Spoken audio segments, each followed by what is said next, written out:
Now from Ramallah is Dr. Mustafa Barghouti. He is the president of the Palestinian National Initiative and a member of Palestinian Parliament. Mr. Barghouti, good morning to you. Good to see you. Let me pick up with what we've heard from Jake Sullivan saying that Israel will transition to what he called a new phase of the war, but also calling for more care really to avoid civilian casualties. Your reaction to what we heard, to Mr. Sullivan's comments?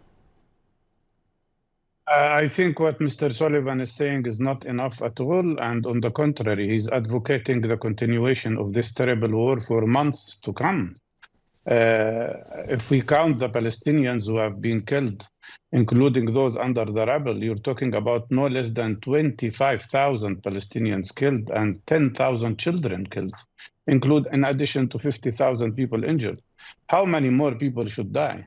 I think the solution is not the continuation of this terrible war, which will take lives of Palestinians as well as Israelis, but to stop the war. Since the 7th of October, we've been saying that the best solution is a complete permanent ceasefire and an exchange of prisoners. Today, as you have mentioned, Israelis are shooting their own prisoners. Up till now, it's not just the last 3. 19 others were killed by the Israeli bombardment. And it is now estimated that no less than 300 of them were also killed on the 7th of October by Israeli planes. The solution is immediate and permanent ceasefire and not the continuation of this war.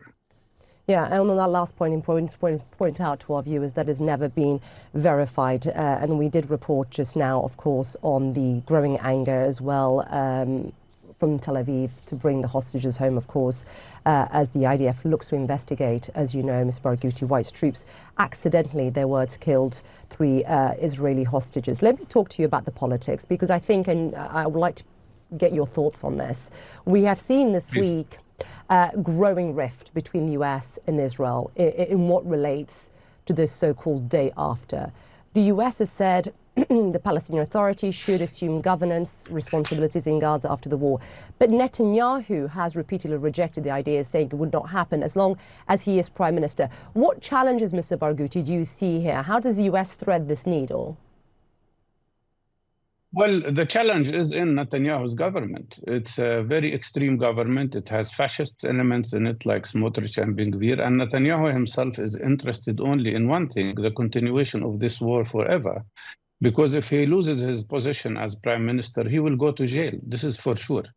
The reality here is that what Netanyahu speaks about is reoccupation of Gaza and then finding some other country or some other structure to take care of the civilian needs of the people under his occupation, in violation, by the way, of international law.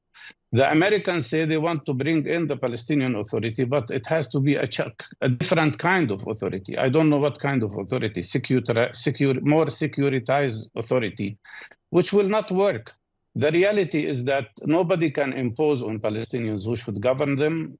That should be the standard. Palestinians have to choose their leaders through democratic free elections, which we were deprived from since 2006. But the reoccupation of Gaza will only complicate the problem. What we need is to end the occupation, which has been there for 56 years, and not expand it into Gaza. And on the war that we have been seeing this week, we heard the Israeli defense minister basically saying, as he was meeting Jake Sullivan, that the war in Gaza will last more than several months. If this continues, Ms. Barghouti, from a geopolitical perspective here, how much damage does this do to the US reputation in the Middle East? It has already caused so much damage, but it will be worse. And I don't think the Arab countries and many other countries in the region can tolerate the anger of their own people, because the people are out in the streets. You see them everywhere. People are so angry about these massacres that are committed against the Palestinian people, the war crimes like genocide and collective punishment, and the transfer of Palestinians, the ethnic cleansing that has happened. 90% of the people have been forced out of their homes several times. This has to stop. And I think the United States will lose a lot, not only in the Middle East, but worldwide.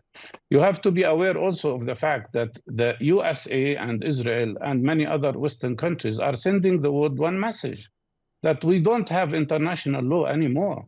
And the law of jungle is prevailing. this will have severe consequences in other parts of the world, like Southeast Asia and many other countries, like in Europe as well. So they are playing with fire, and this has to stop. And the only way to stop it is to have immediate, permanent ceasefire. Dr. Mustafa Barghouti, as always, great to speak to you. Thank you very much, sir. Thank you.